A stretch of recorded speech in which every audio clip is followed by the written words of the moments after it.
Lillian Parker sat in her wheelchair at the altar, wearing a $20,000 wedding dress, while 300 guests watched her fiancé walk away. But it was the janitor cleaning the church who did something nobody expected. Something that changed everything. Kevin Thompson didn't see a disabled bride. He saw a woman who deserved better, and he was about to prove it. If you want to know how a single dad janitor showed a millionaire bride what real love looks like, hit that subscribe button. This story will restore your faith in humanity. Lillian Parker was 29 years old, worth $40 million, and had been in a wheelchair for 8 years. Ever since the car accident that killed her parents and shattered her spine. Ever since the day that divided her life into before and after. Before she could walk, after she couldn't, before she was just Lillian, after she was Lillian in the wheelchair. The accident happened on her 21st birthday. They were driving home from her birthday dinner at the nicest restaurant in the city. Her father was telling jokes. Her mother was laughing. Lillian was in the back seat, scrolling through birthday messages on her phone, feeling loved and happy, and completely unaware that in 30 seconds her entire life would change forever. The drunk driver ran a red light doing 70 miles an hour, hit them on the driver's side. The impact spun their car twice before it slammed into a telephone pole. Lillian's father died on impact. Her mother died in the ambulance. Lillian woke up 3 days later in the ICU with a crushed T12 vertebra and paralysis from the waist down. Complete, permanent, irreversible. The doctors used those words carefully, like they were worried she'd break if they said it too bluntly. But Lillian already knew. She'd tried to move her toes while lying in that hospital bed and felt nothing, tried to shift her legs and they wouldn't respond. Her brain was sending signals her body couldn't receive anymore. The neurosurgeon explained the injury in clinical terms. T12 complete spinal cord injury, paraplegia. They showed her diagrams of her spine, pointing to the crushed vertebra that had severed the connection between her brain and her lower body. They talked about physical therapy, wheelchair options, home modifications. They used phrases like adapting to your new normal and many people with paraplegia live full lives. But Lillian wasn't listening to the words. She was watching her legs, perfectly normal-looking legs that would never work again. Legs that had walked her across graduation stages and dance floors and hiking trails. Legs that were now just weight she'd carry around forever. The worst part wasn't the physical pain. They had morphine for that. The worst part was watching her legs not respond and knowing they never would again. Knowing that every time she saw stairs or curbs or bathrooms without accessibility, she'd be reminded that the world wasn't built for her anymore. The physical therapy started 3 weeks after the accident. Lillian's therapist, a stern woman named Carol, didn't coddle her. You can feel sorry for yourself, or you can learn to transfer from bed to wheelchair. Your choice. But self-pity won't make your legs work. Lillian hated Carol at first, hated her bluntness, her refusal to treat Lillian like she was fragile, her insistence that Lillian's life wasn't over, just different. But Carol was right. Feeling sorry for herself didn't help, so Lillian learned to transfer, learned to navigate in a wheelchair, learned to ask for help when she needed it, and fight for independence when she didn't.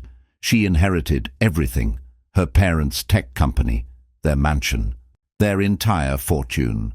$40 million and a wheelchair, the universe's cruelest trade. The lawyers came to the hospital with papers to sign. Her father's business partner, Gerald, wanted to buy her out.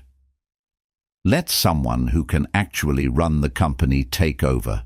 You have enough money to live comfortably, no need to stress yourself.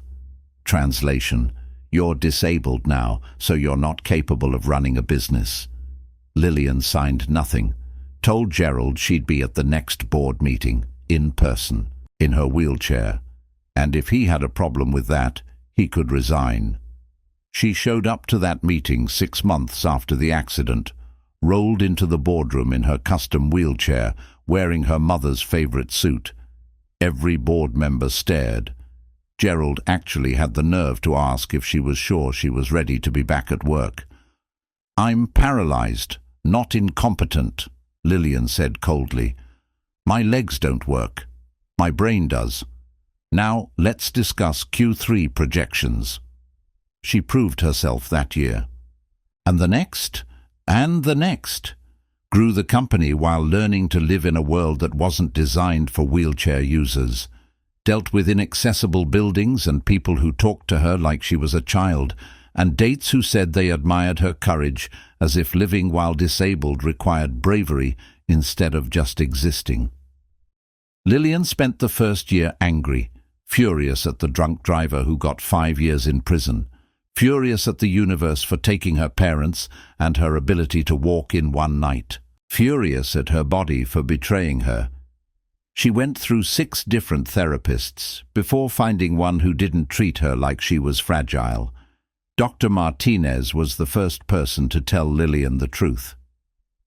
You can be angry forever, or you can build a life. Both options suck, but one sucks slightly less. So Lillian built a life, learned to run her parents' company from a wheelchair, proved to the board members who wanted to push her out that being disabled didn't make her incompetent, grew the company's value by 30% in 5 years, made Forbes' 30 under 30 list, became the face of accessible technology and disability advocacy. She dated occasionally. Men who said they didn't care about the wheelchair. Men who made a big show of how progressive and accepting they were, how they saw past her disability, as if her wheelchair was something to see past instead of part of who she was. Most relationships lasted 3 months, 6 if the guy was really committed to pretending. Then came the excuses, the careful withdrawals, the "it's not you, it's me" conversations that meant, "I can't handle dating someone in a wheelchair and I'm too embarrassed to admit it." Then she met Marcus Wellington, 42 years old, investment banker, handsome in that polished, expensive way. He approached her at a charity gala, introduced himself, asked about her work, didn't mention the wheelchair for their entire first conversation. They dated for 2 years. Marcus was charming, attentive. He adapted his life to accommodate hers, chose accessible restaurants, made sure venues had wheelchair access, held her hand during physical therapy appointments, proposed in front of her friends at another charity gala with a 5-carat diamond ring. Lillian said yes because Marcus seemed perfect, because he treated her like she was whole, because after 8 years of being rejected for her disability, someone wanted to marry her, because she was 29 and scared of being alone forever. The wedding was planned for December, a massive ceremony at the Cathedral of Saints, the most beautiful church in the city. 300 guests, designer dress, live orchestra, everything perfect, everything planned to the last detail. The fairy tale wedding Lillian's mother had always dreamed of for her, except Lillian couldn't shake the feeling that something was wrong. Marcus had been distant the last 2 months, spending more time at work, coming home late, avoiding conversations about the wedding, making excuses about being stressed about the merger his firm was handling. Lillian told herself it was normal. Everyone got cold feet. The wedding was in a week. Everything would be fine. It wasn't fine. Kevin Thompson was mopping the floor in the church basement when he heard crying. He'd been working as the church janitor for 3 years, ever since he needed a second job to support his daughter after his wife left. The work was steady, the hours were flexible. Father Martinez was understanding when Kevin needed time off for Sophie's school events. Kevin was 35 years old, exhausted and behind on his electric bill. But he had a 6-year-old daughter who depended on him, and that meant showing up. Always showing up, no matter how tired, no matter how broke, no matter how much he wanted to give up. His main job was firefighter, 36-hour shifts followed by 2 days off. It was good work, important work, work that mattered, but it didn't pay enough to cover rent and groceries and Sophie's school supplies and the medical bills from when she had pneumonia last winter. So Kevin cleaned the church on his days off, mopped floors, cleaned bathrooms, set up chairs for services, whatever Father Martinez needed. His marriage had ended 3 years ago when Sophie was 3. Laura, his high school sweetheart, the woman he thought he'd spend forever with, left a note on the kitchen table saying she couldn't do it anymore. Couldn't be a mother, couldn't handle the responsibility. She needed to find herself, needed to live her life before it was too late. Kevin came home from a 48-hour shift to find that note and Sophie crying in her crib. Laura had left their 3-year-old daughter alone in the apartment for 6 hours. 6 hours while she packed her things and drove away to find herself. Kevin never forgave her for that. Never forgave her for leaving Sophie, for abandoning their daughter like she was disposable. He filed for divorce, got full custody. Laura didn't contest it. She sent child support sometimes. Birthday cards rarely, showed up never. So Kevin became a single dad. Learned to do Sophie's hair, badly at first, better with practice. Learned to cook simple meals that a picky toddler would eat. Learned to function on 4 hours of sleep. Learned to be both parents because he was the only one who stayed. His mother helped when she could. Watched Sophie during Kevin's shifts. But she had her own health problems, and Kevin tried not to ask for too much. So he worked. Firefighter during the week. Janitor on his days off, barely scraping by, barely keeping his head above water. But Sophie had food and clothes and stability. That's what mattered. Kevin didn't date, didn't have time, didn't have energy, didn't have anything left to give after working 2 jobs and raising a daughter alone. His friends from the firehouse kept trying to set him up, kept saying he needed to put himself out there. But Kevin couldn't imagine trusting someone enough to let them near Sophie. Couldn't risk bringing someone into their lives who might leave, because that's what people did. They left. Laura proved that. Kevin's father proved that when he walked out when Kevin was 12. Love was a risk Kevin couldn't afford to take anymore. So he focused on Sophie, on showing up, on being the parent she deserved. He followed the sound of crying to the bride's preparation room. The door was slightly open. Kevin knocked gently. "Are you okay? Do you need me to get Father Martinez?" "Go away." The voice was female, young, devastated. Kevin should have walked away, respected her privacy, gone back to mopping floors. But something in that voice stopped him. The same thing that made him check on crying kids at Sophie's school. The instinct that said someone needed help. "I can leave, but I work here. If you need anything, water, tissues, someone to call, I can help." Silence. Then, "Can you help me not get married to a man who thinks I'm broken?" Kevin didn't know what to say to that. What? "Never mind. I'm sorry. I shouldn't have said that. Please leave." But Kevin found himself pushing the door open slightly, saw a young woman in a wheelchair, wearing the most elaborate wedding dress he'd ever seen. Her face was destroyed with tears, makeup running, hands shaking. "My name's Kevin. I'm the janitor here. Are you getting married today?" "Was getting married, past tense." The woman laughed bitterly. "The groom just told me he can't do it. Can't marry someone in a wheelchair. Apparently he thought he could handle it, but he can't. He used the word burden. I'm a burden. Those were his exact words." Kevin felt anger flash hot in his chest. "He said that to you? On your wedding day?" 30 minutes ago, in this room, while I was in my wedding dress. There are 300 people in the church waiting. My entire company is out there. My friends, his family, everyone." She wiped her eyes. And I'm sitting here trying to figure out how to tell them all that the wedding's off because my fiancé realized he doesn't actually want to marry a woman who can't walk. I'm sorry. That's awful. You don't have to stay. I'm sure you have floors to mop or whatever. I'll be fine. But Kevin didn't leave. He looked at this woman, this bride in the most expensive dress he'd ever seen, and saw someone who'd just had her heart shattered, someone who needed someone to stay. What's your name? Lillian. Lillian Parker. The name sounded familiar. Kevin had seen it in the business section of newspapers, some kind of tech CEO, but right now she wasn't a CEO. She was just a woman crying in a wedding dress. Lillian, I'm not good with words. I clean floors for a living. But that guy who walked away, he's an idiot.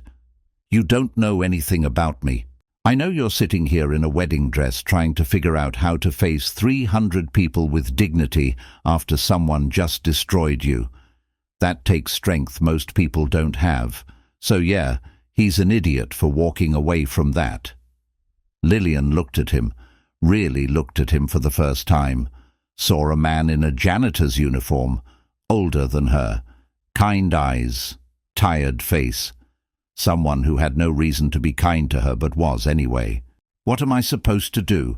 Go out there and tell everyone the wedding's off? Explain that my fiancé changed his mind because he can't handle being married to someone disabled? Do you want me to tell them? What? I could go out there, make an announcement, say the wedding is cancelled. You wouldn't have to face them. Why would you do that? You don't even know me.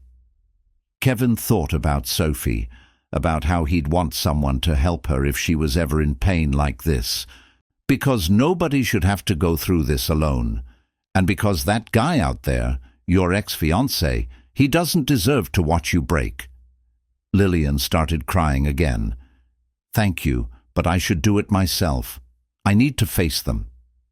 Then I'll push your wheelchair. You focus on keeping your head up. I'll handle getting you there. And that's what they did. Kevin Thompson, church janitor in a worn uniform, pushed Lillian Parker, Millionaire CEO in a designer wedding dress, down the aisle of the Cathedral of Saints in front of 300 shocked guests.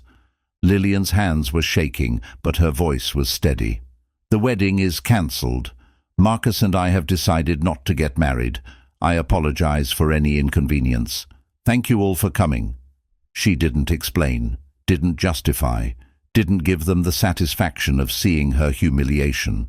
Just delivered the news with her head high while Kevin stood behind her wheelchair like a guard. The whispers started immediately. Where was Marcus? What happened? Why was the janitor pushing her instead of family? Lillian's assistant, Sarah, rushed forward. Lil, what happened? Are you okay? I need to leave. Now. Can you handle the guests? Of course, but I'll explain later. Please just get me out of here. Kevin pushed Lillian's wheelchair toward the side exit, away from the staring guests, away from the pity and curiosity and judgment. Sarah followed, making calls to arrange transportation. In the quiet of the side corridor, Lillian broke down completely. 8 years of holding herself together. 8 years of proving she was capable despite her disability. 8 years of dating men who claimed to accept her, but didn't. All of it came pouring out in a church hallway, while a janitor and her assistant tried to figure out what to do. I'm sorry, Lillian sobbed. I'm sorry. I shouldn't be falling apart in front of strangers. You just got abandoned at the altar, Kevin said quietly. You're allowed to fall apart. Sarah was on the phone arranging for Lillian's driver to bring the car around.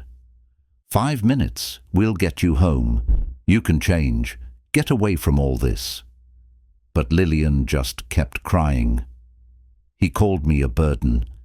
8 years after the accident, and I'm still a burden to people. My parents died, and I got to live, but I'm a burden. You're not a burden, Kevin said.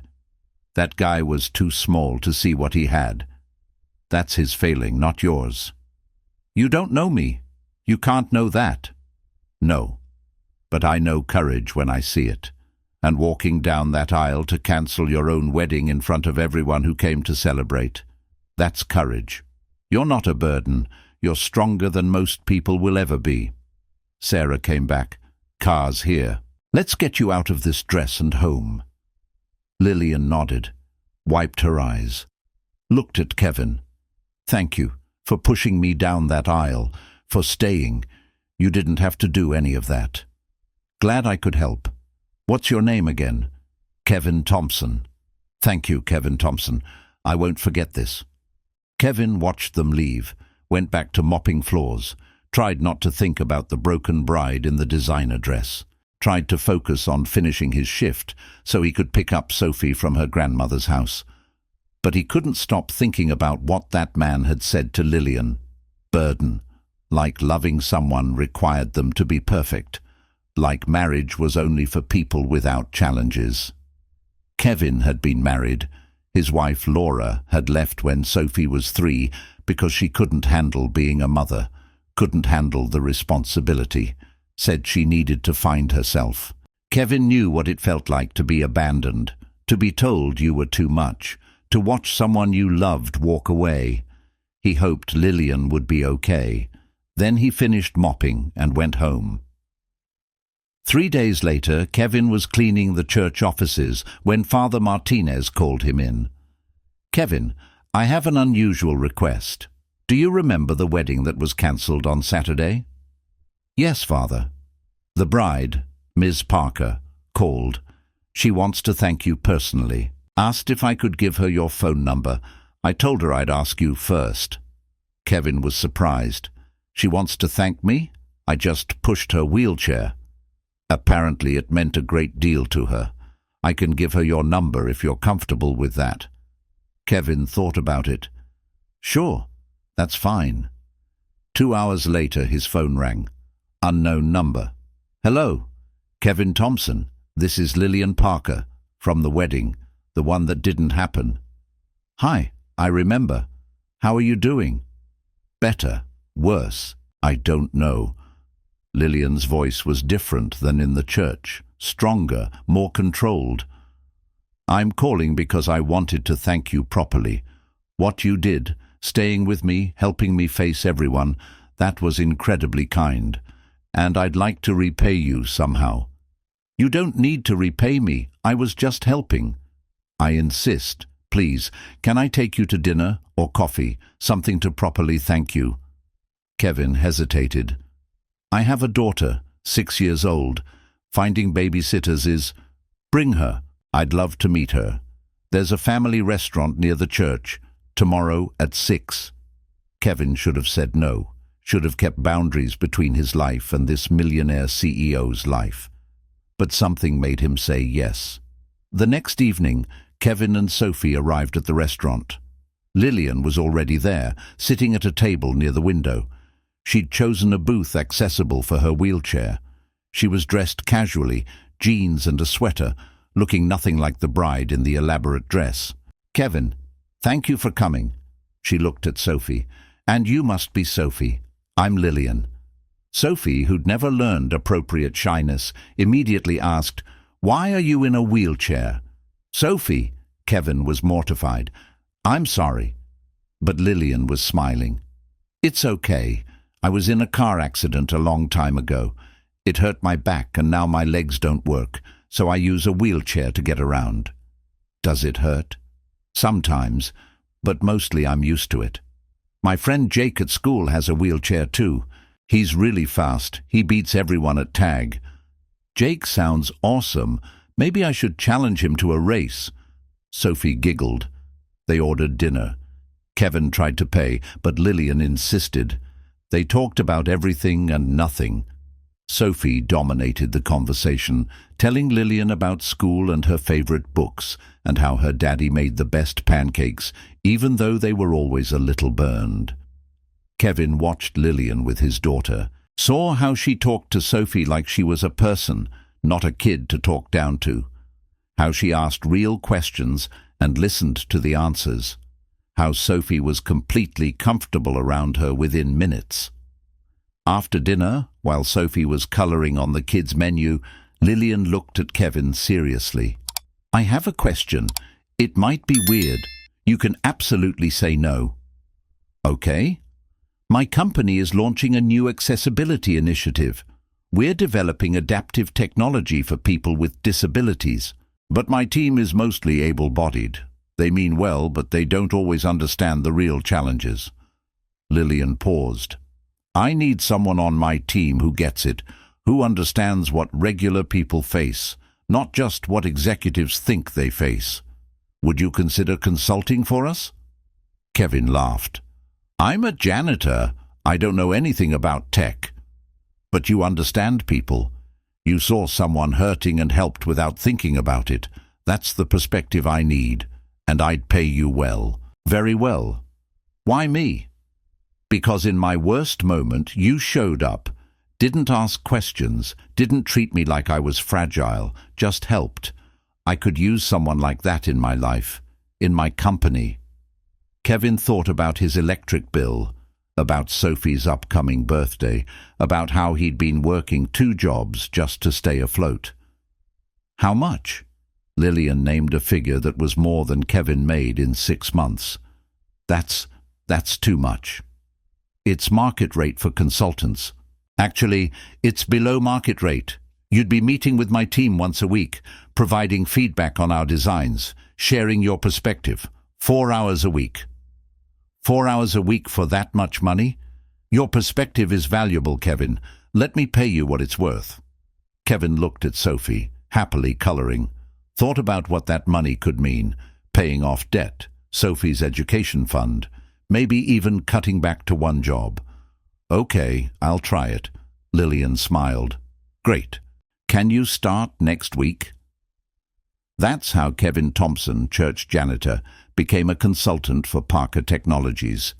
He'd show up to the gleaming office building once a week in his nicest clothes, which still looked shabby compared to everyone else, and sit in meetings with engineers and designers. At first, they were skeptical. The janitor Lillian hired to consult on accessibility, but Kevin's perspective was invaluable. He'd point out design flaws nobody else saw, ask questions about real-world usage that engineers hadn't considered, push back when designs looked good on paper but wouldn't work in practice. The first meeting was awkward. Kevin sat at a conference table with 6 engineers, all of them with advanced degrees and expensive suits. They presented a new app designed to help people with mobility issues navigate public transportation. "What do you think?" the lead designer asked, clearly expecting praise. Kevin studied the interface, clicked through the screens. "Who tested this?" "We had a focus group, 8 participants with various mobility challenges." "Did any of them use wheelchairs?" "2 of them, yes." "Did they actually try to use this app while getting on a bus? Because I'm looking at this and thinking there's no way someone in a wheelchair could navigate through all these menus while also maneuvering onto a bus ramp. You've got 6 steps just to report an accessibility issue. By the time they finish reporting it, the bus is gone." The designer looked defensive. "We needed to collect detailed information. Make it 1 button, big button that says report problem. Opens the camera. Person takes a photo. App automatically logs location and time. Done. They can add details later if they want, but give them the fast option because accessibility issues are time-sensitive." Silence around the table.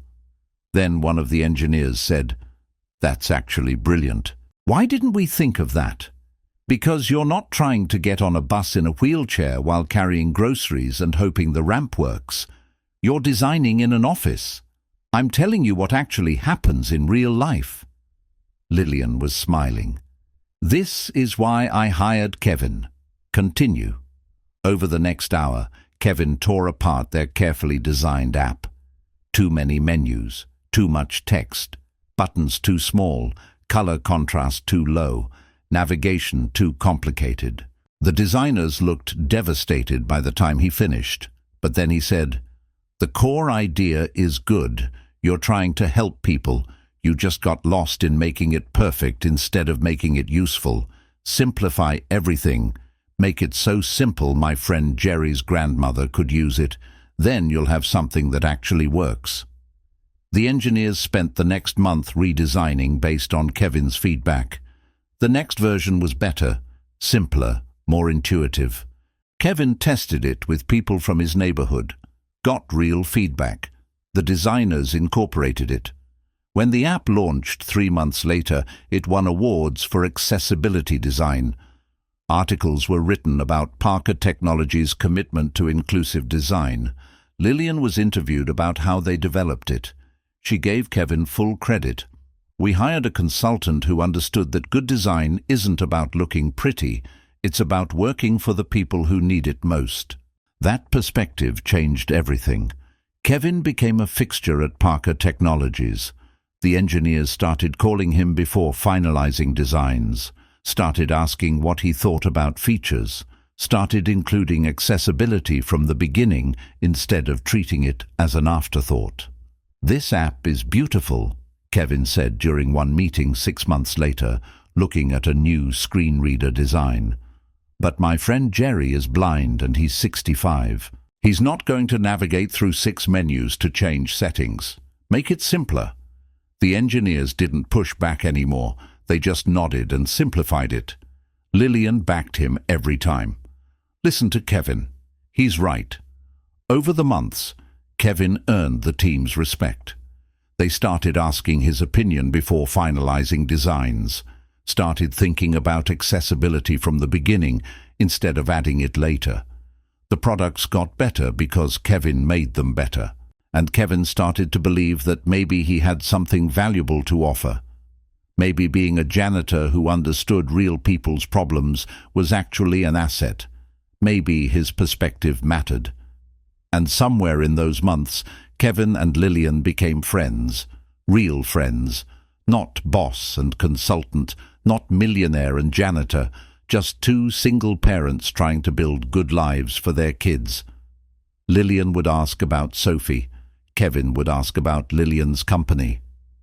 They'd share stories about the challenges of parenting alone. Lillian had no kids, but she understood isolation, understood what it felt like to have people leave because you were too much trouble. 6 months after the cancelled wedding, Lillian invited Kevin and Sophie to her house for Sophie's 7th birthday. The mansion was incredible, but Sophie only cared about the pool and the trampoline in the backyard. Kevin stood in Lillian's kitchen drinking expensive wine and feeling completely out of place. The kitchen alone was bigger than his apartment. Marble countertops, professional-grade appliances, a wine fridge that probably cost more than his car. He didn't belong here. A firefighter janitor in a mansion drinking wine that probably cost $100 a bottle. "You okay?" Lillian asked, rolling over in her wheelchair. "Your house is bigger than my entire apartment building." "Technically, it's my parents' house. I just live here. Most of it feels empty." Lillian gestured at the vast space around them. 8 bedrooms, 6 bathrooms, a library nobody reads in, a dining room that seats 20 people, and I eat alone in the kitchen most nights. It's a museum, not a home. "Why do you stay?" "Because my parents love this house, because leaving feels like abandoning them, because I don't know where else I'd go." She paused. "And because when you grow up with money, you don't think about whether you need a house this big. You just live in it. You're lonely." It wasn't a question. Lillian looked at him, really looked at him. "Yeah, I am. Turns out having money doesn't mean having people who actually care. Most people who call themselves my friends are networking contacts, people who want something, business connections, access to my company." Marcus wanted a trophy wife with a good reputation who'd make him look progressive for marrying someone disabled. Nobody just wants Lillian. "Sophie and I care." "I know. That's why I invited you. You're real, Kevin. You don't want anything from me except friendship. Do you know how rare that is? You've seen me cry, seen me angry, seen me struggling, and you still show up." "I want your consulting fee," Kevin joked, trying to lighten the mood. "That's business. I'm talking about personal. You show up to these dinners because you like me, not because I'm Lillian Parker, CEO. Just Lillian, the woman who can't walk, the woman who got left at the altar, the woman who eats takeout alone most nights in a mansion built for a family she'll never have. The raw pain in her voice hit Kevin hard. You don't know that. I'm 29 years old, in a wheelchair. The men who date me either fetishize my disability or treat me like I'm fragile. Marcus was the first one who seemed normal about it, and he still couldn't handle it in the end. What are the odds I'll find someone who actually wants this? She gestured at her wheelchair. Who wants the complications? The accessibility requirements? The stairs when we go out? The reality that I'll never walk down a beach or climb stairs to a romantic restaurant or dance at my own wedding? Kevin set down his wine glass. For what it's worth, I think the guy who walked away from you was an idiot. You said that before, in the church. Still true. You're brilliant, funny, kind. Any man would be lucky to have you. Any man except all the ones who've left. Then they were idiots too. Kevin moved closer.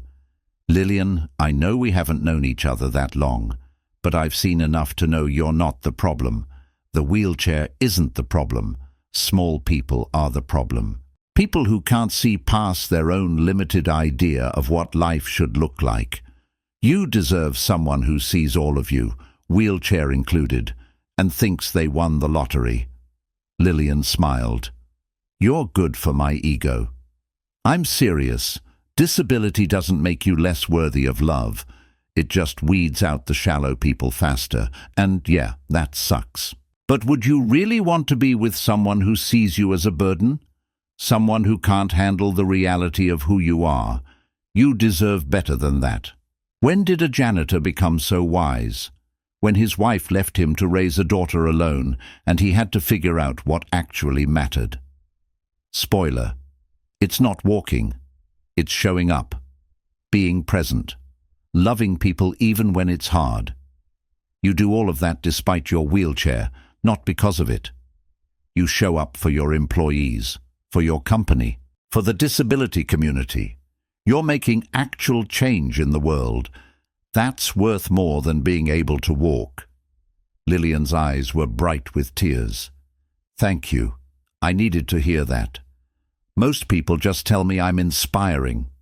Like existing while disabled is some kind of heroic achievement. You're the first person who's treated me like I'm just a person who happens to use a wheelchair but who's also more than that. You are more than that. You're a CEO who's brilliant at business, a friend who makes Sophie laugh, a woman who's rebuilding her life after tragedy. The wheelchair is part of your story, but it's not the whole story. They stood there in her massive kitchen, comfortable silence between them.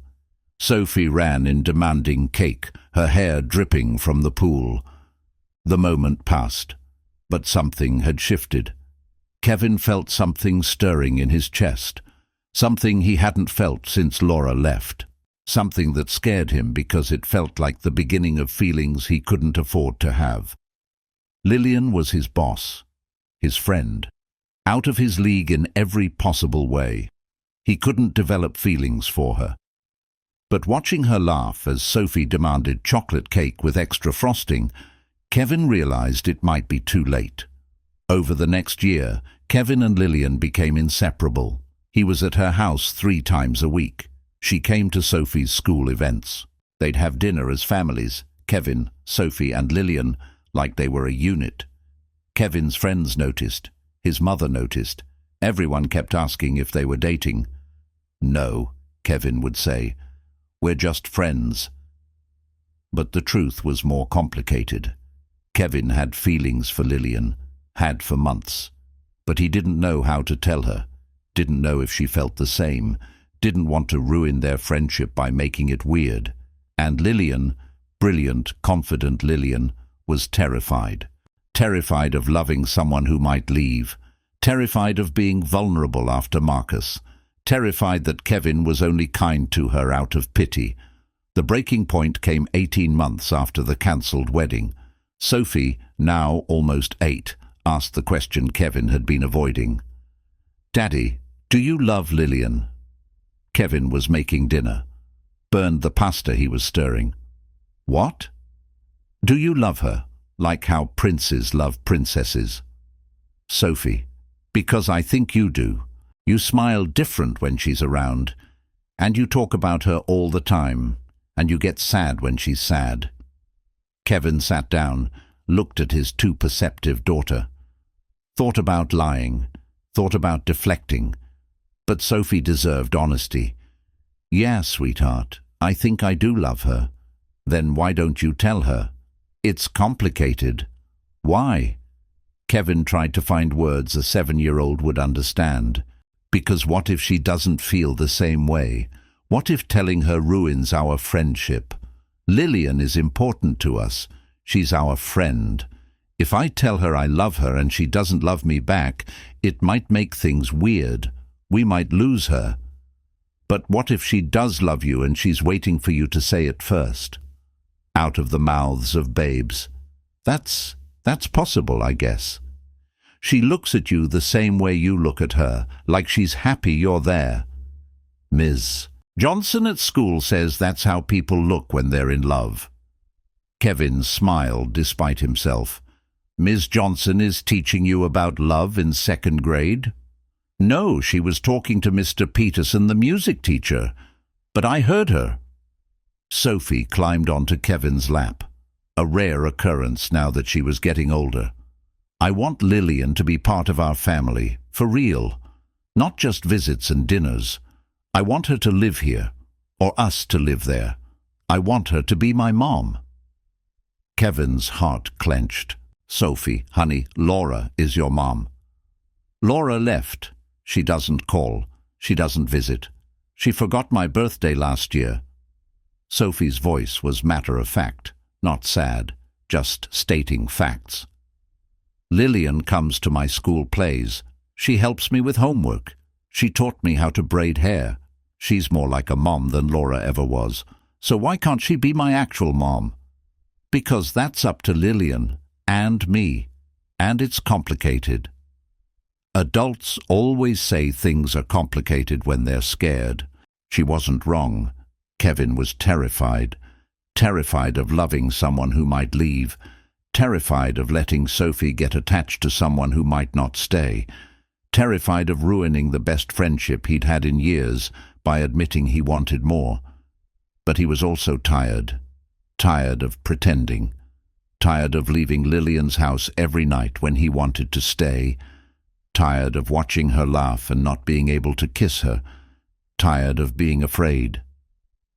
Okay, Kevin said. I'll tell her. But Sophie, you have to understand, even if I tell Lillian I love her, she might not feel the same way. And if that happens, we'll be okay. We'll still be friends with her. Nothing will change. Everything will change, Sophie said wisely, because she'll know, and knowing is better than guessing. Kevin thought about it all night. Couldn't sleep. Finally, at 2 a.m. he texted Lillian. Can we talk? Tomorrow? Just us? She responded immediately. Yes. My place? I'll send Sophie home with my assistant for a play date. The next evening, Kevin sat in Lillian's living room, more nervous than he'd been in years. He'd rehearsed what he wanted to say, practiced in the mirror, written notes he didn't bring. None of it helped. His hands were shaking. What did you want to talk about? Lillian asked.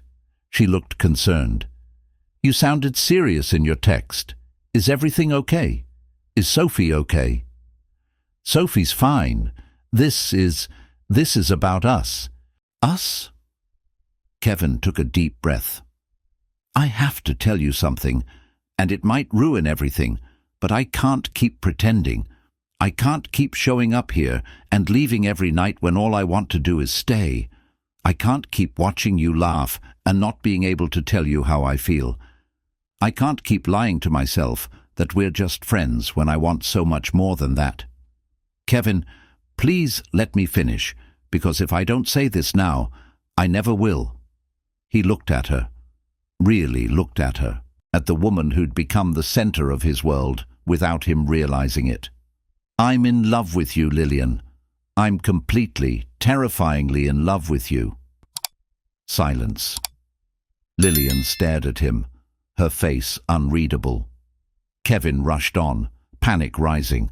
"I know I'm just a janitor. I know you're a millionaire CEO, and I live in a tiny apartment with second-hand furniture and a car that breaks down twice a month. I know you could have anyone, someone successful, someone who matches your lifestyle, someone who isn't working 2 jobs just to make rent. But I'm in love with you, have been for months. Maybe since that first dinner with Sophie. Maybe since that day in the church. I don't know when it started, but I know it's real. And I need you to know that before I lose my nerve." More silence. Then, "You're in love with me?" "Yes." "Why?" The question caught him off guard. "What do you mean, why? Why are you in love with me? Is it pity? Because of the wheelchair? Because you feel sorry for the disabled woman who got left at the altar? Are you trying to rescue me? Fix me? Is this some kind of, I don't know, savior complex?" "What? No. God, no." Kevin moved to sit beside her.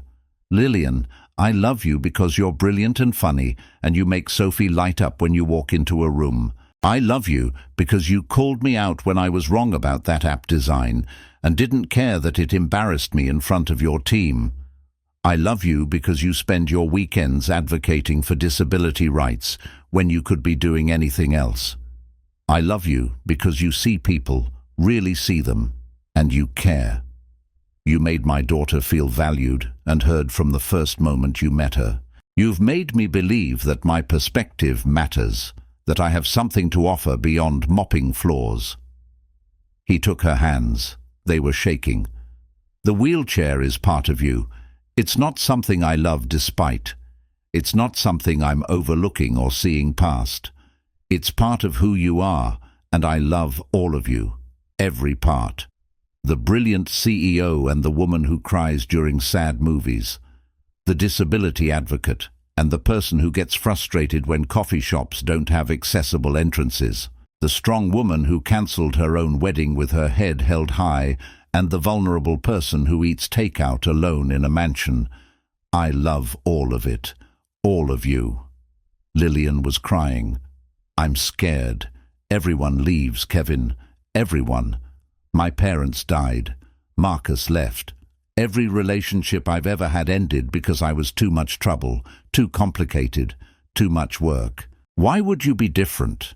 Why wouldn't you wake up one day and realize that loving someone in a wheelchair is hard, that accessibility is annoying, that you could have someone easier?"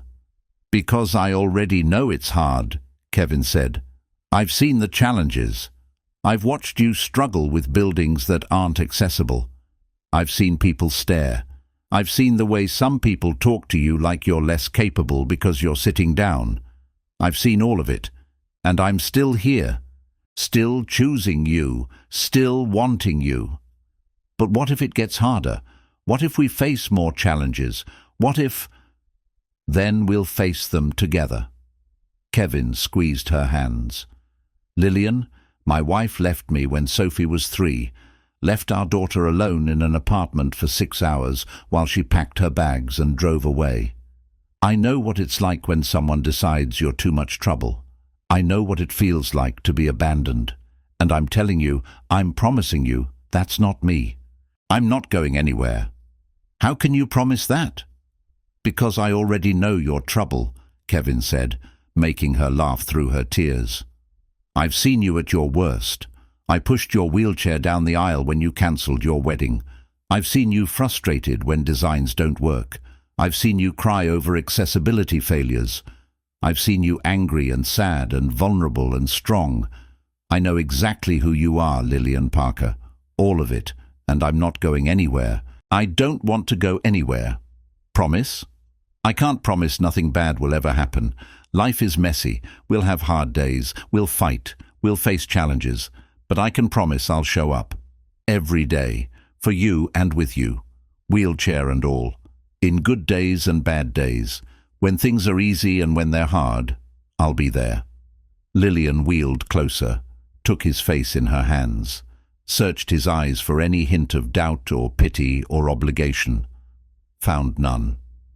"I love you too," she whispered. "I have for months. Maybe since you pushed my wheelchair down that aisle. Maybe since you told me I wasn't a burden.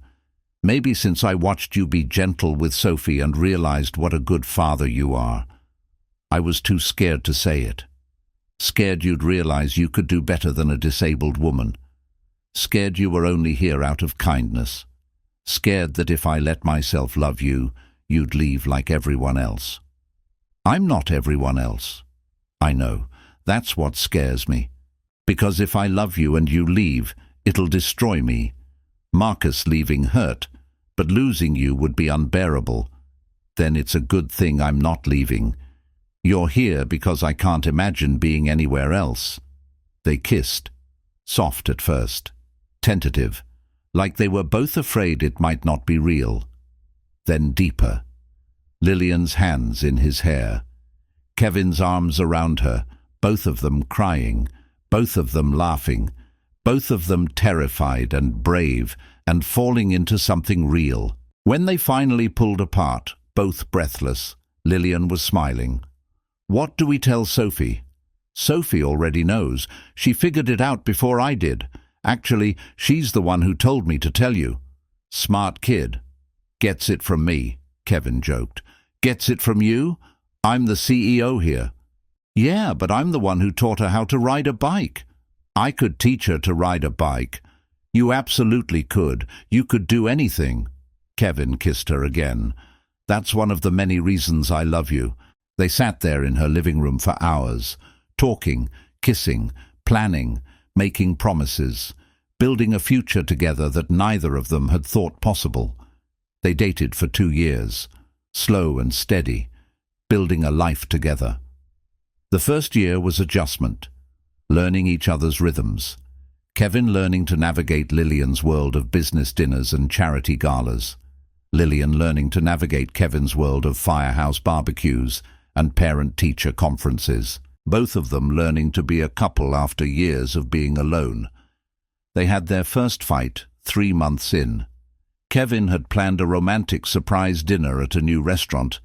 Didn't think to check if it was wheelchair accessible. It wasn't. Lillian had to wait outside while Kevin went in to cancel the reservation, mortified and apologetic. "I'm sorry. I should have checked. I wasn't thinking." "It's fine." But Lillian's voice was tight, angry. "It's not fine. I messed up.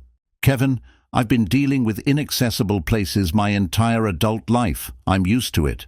But you shouldn't have to be, especially not with me. I should know better." They sat in the car, silent, angry, hurt. Finally Lillian said, "I'm not mad at you. I'm mad at the world for being like this, for making every outing a gamble on whether I'll even be able to get through the door. And I'm mad at myself for being mad because I know you meant well." "You're allowed to be mad. At me, at the world, at all of it. I don't want to be the angry, disabled girlfriend." "You're not. You're my girlfriend who has every right to be angry when people don't consider accessibility, including me." They worked through it. Kevin started checking accessibility for everywhere they went.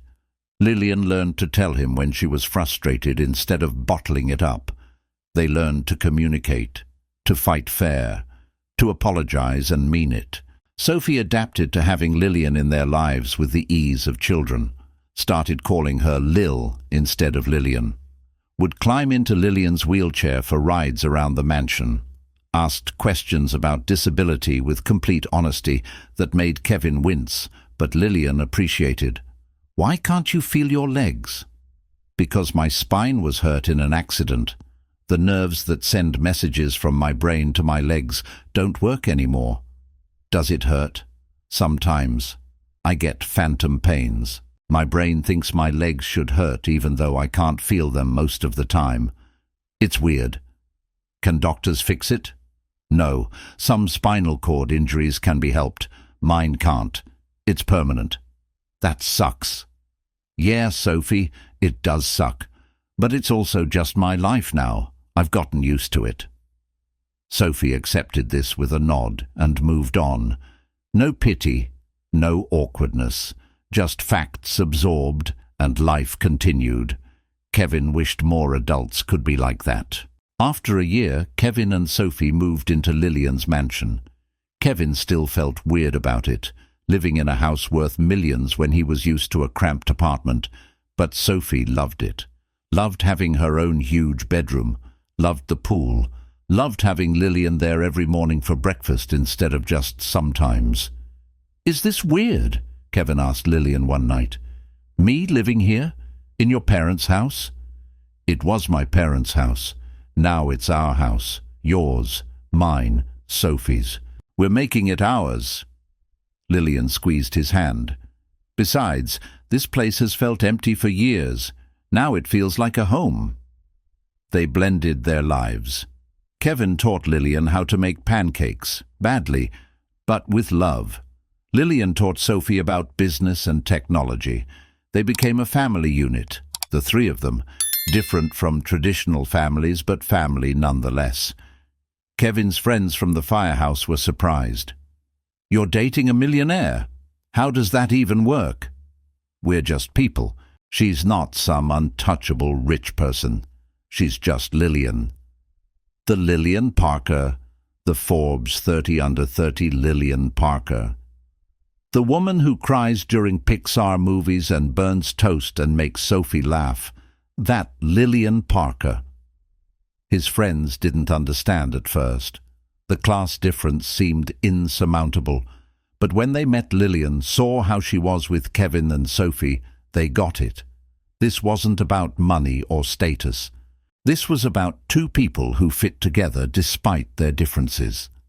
Lillian's business associates were equally confused. "You're dating your janitor consultant." "I'm dating Kevin Thompson, who happens to consult for my company and also clean churches. And he's brilliant and kind and the best thing that's happened to me in years." But doesn't it seem, I don't know, like a significant class difference? Only if you think money determines worth, which I don't. Kevin has more integrity in his pinky finger than most executives I know. Class difference doesn't matter when you love someone. Not everyone understood. Some people made comments. Some people whispered. Some people thought Lillian was slumming it or Kevin was using her for money. But Kevin and Lillian didn't care. They knew what they had, knew it was real. On their third anniversary, 3 years since that conversation in Lillian's living room, when they finally admitted their feelings, Kevin proposed. He planned it carefully. Took Lillian and Sophie to the beach on a Saturday afternoon. The beach had accessible pathways down to the sand. Kevin had checked 3 times to make sure, had scouted the location, had talked to Sophie about what he was going to do. They spread a blanket on the sand, ate sandwiches, watched the waves. Sophie built sand castles while Lillian and Kevin sat close, her wheelchair parked beside their blanket. "This is perfect," Lillian said. "Just this. The 3 of us. The ocean. No pressure. No expectations. Just being together." Kevin took a deep breath. Sophie gave him an encouraging nod. "Lillian, I need to ask you something." She looked at him, saw something in his expression. "Okay?" Kevin got down on one knee in the sand, which was harder than it looked, sand shifting under his weight. He pulled out a small box, opened it to reveal a simple diamond ring. Nothing ostentatious, nothing expensive by Lillian standards, but chosen carefully, with love. "Lillian Parker, 3 years ago I told you I loved you, that I'd show up for you every single day.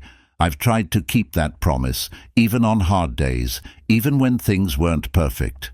I've shown up, because loving you is the easiest and best thing I've ever done." His voice cracked. "You've made me believe I'm worth more than I thought. You've loved my daughter like she's yours. You've built a family with us, and I want to make it official. Will you marry me?" Lillian was crying. Sophie was cheering. Beachgoers were watching. "Yes, yes, 1,000 times, yes. Kevin slipped the ring on her finger, kissed her while Sophie tackled them both in a hug. They fell back onto the blanket, laughing and crying and completely happy. The wedding was small, 20 people, Father Martinez officiating at the same church where Kevin had pushed Lillian's wheelchair down the aisle 2 years earlier. But this time, she was a bride walking toward her future, not away from her past. Sophie was flower girl, wearing a dress she'd picked herself, bright purple with sparkles, because Sophie had strong opinions about fashion. Sarah, Lillian's assistant, was maid of honor. Kevin's best friend from the firehouse was best man. It was simple, intimate. No 300 guests. No designer dress worth thousands. Lillian wore a beautiful but simple white dress. Kevin wore a suit he'd bought for the occasion. First suit he'd ever owned that wasn't second-hand. They wrote their own vows. Lillian went first. Kevin, you saw me at my absolute worst, crying in a wedding dress, broken, humiliated, and you didn't see someone to pity. You saw someone worth helping, worth knowing, worth loving. You've spent 3 years showing me that my worth isn't determined by whether I can walk. That disability doesn't make me less deserving of love. You've loved me on good days and hard days, when I'm strong and when I'm vulnerable, when I'm the confident CEO and when I'm the scared woman who's terrified of being abandoned. You've stayed, you've shown up, you've proven that love isn't about perfection. It's about choosing each other every single day. I choose you, today, tomorrow, forever. Kevin's hands were shaking as he read his vows. Lillian, I'm not good with words, but I'll try. You've changed my life in ways I didn't know were possible. You've made me believe that I have value beyond what I do for work, that my perspective matters, that my love matters. You've loved my daughter like she's yours. You've built a family with us when I thought we'd just be Sophie and me forever. You've shown me that love isn't about money or status or what society says should work. It's about finding someone who sees you, really sees you, and chooses you anyway. I see you, all of you, and I choose you, every day, in your wheelchair and out of it, in our mansion and anywhere else, through challenges and triumphs. I choose you. Father Martinez pronounced them married. Kevin lifted Lillian from her wheelchair. They'd practiced this, wanted this moment, and kissed her while everyone cheered. When he set her back down, she whispered, "You know I can wheel myself, right?" "I know, but I've been dreaming of this moment for 3 years. Let me have it." She laughed and kissed him and let him carry her down the aisle while everyone cheered and Sophie threw flower petals, and nothing had ever felt more right. 5 years later, they sat in their backyard watching Sophie, now 13, swim in the pool with her friends. The summer sun was setting, painting the sky in shades of orange and pink. Sophie was laughing with her friends, completely at ease, completely happy. "I never thought I'd have this," Lillian said quietly. "A husband, a daughter, a family. After the accident, I thought that part of my life was over. I thought I'd spend the rest of my life alone in my parents' house, running the company, doing advocacy work, but never having this, never having someone to come home to, never having a kid call me Mom." Kevin reached for her hand, squeezed it. "You deserve all of it. I got lucky. You saw past the wheelchair when everyone else couldn't. I didn't see past it. I saw you, all of you. The wheelchair's part of you, part of what makes you who you are, part of your story, part of your strength. I never saw past it. I saw it, and I saw you, and I loved all of it." Lillian turned to look at him. This man who'd changed everything, who'd shown up in a church basement and stayed, who'd pushed her wheelchair down an aisle and never let go, who'd proven that love wasn't about perfection or status or able bodies. Love was about choosing someone every single day in all their complexity and beauty and challenges. "Do you ever regret it?" she asked, "choosing this life?" Me? The complications? Never, not once. Kevin's voice was firm, certain. Lillian, you gave me a life I didn't know was possible. Before you, I was barely surviving, working 2 jobs, exhausted, broke, convinced I'd never trust anyone enough to love them. You showed me that I had value beyond what I could do, that my perspective mattered, that I was worth loving. You gave Sophie a mother who actually shows up, who loves her, who's building a future with us. How could I regret any of that? Even when restaurants aren't accessible and we have to change plans. Even then, those are system problems, not us problems. The world should be more accessible. That's not on you. Even when people stare at us in public because they think we're an odd couple. Especially then, because their narrow view of what relationships should look like isn't my problem. I know what we have. You know what we have. That's all that matters. Lillian kissed him, soft and sweet, and full of 5 years of love and trust and choosing each other. Sophie ran over, dripping wet, flanked by 2 of her friends. "Dad, can we order pizza? We're starving." "Sure, sweetheart. What does everyone want?" While Kevin took orders from the gaggle of 13-year-olds, Lillian watched.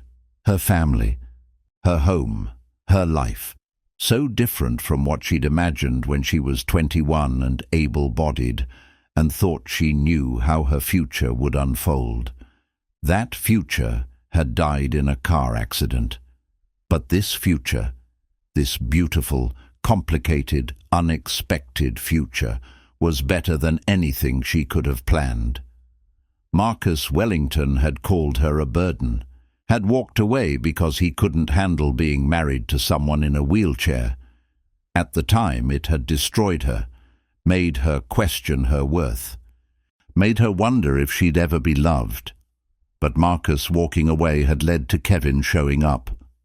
And Kevin, kind, steady, sees all of her Kevin, had shown her what real love looked like. Love that didn't see disability as something to overcome.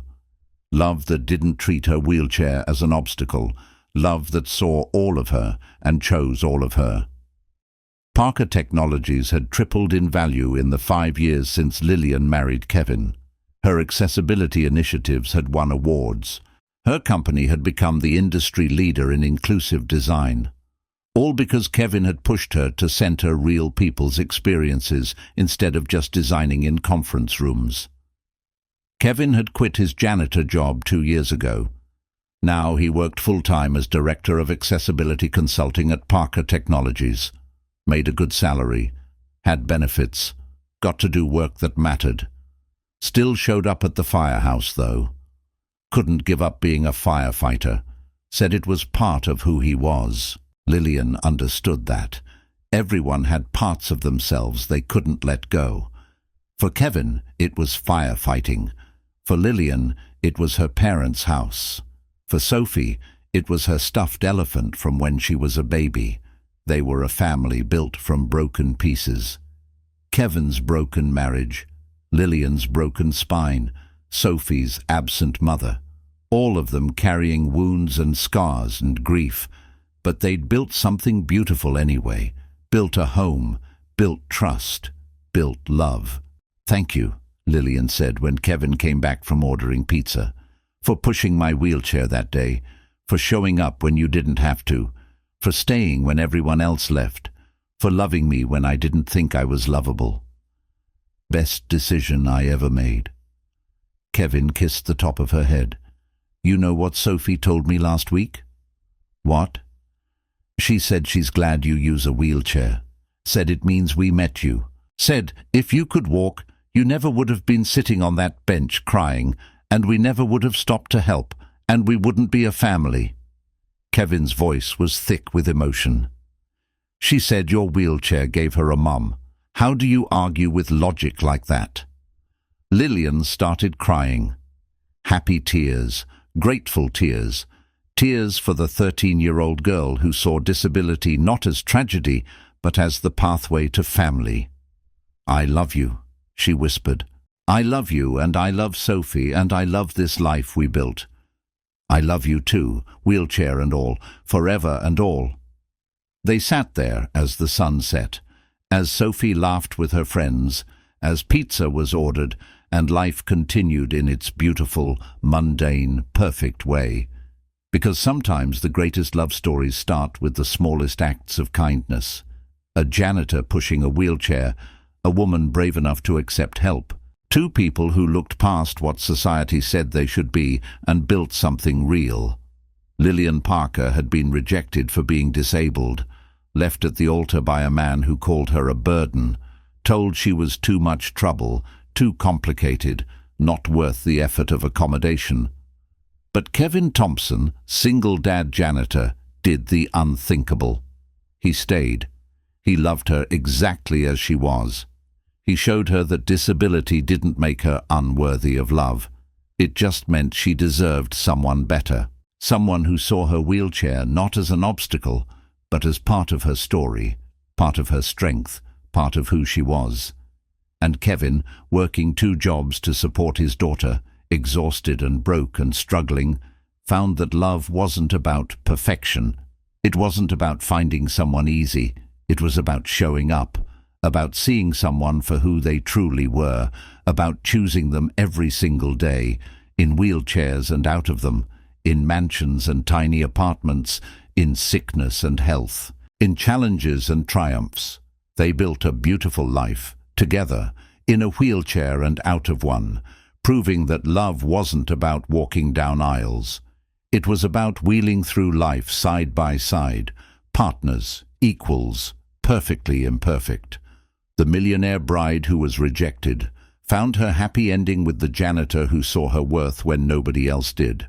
The woman who thought disability made her unlovable discovered that she'd just been looking for love in the wrong places, with the wrong people.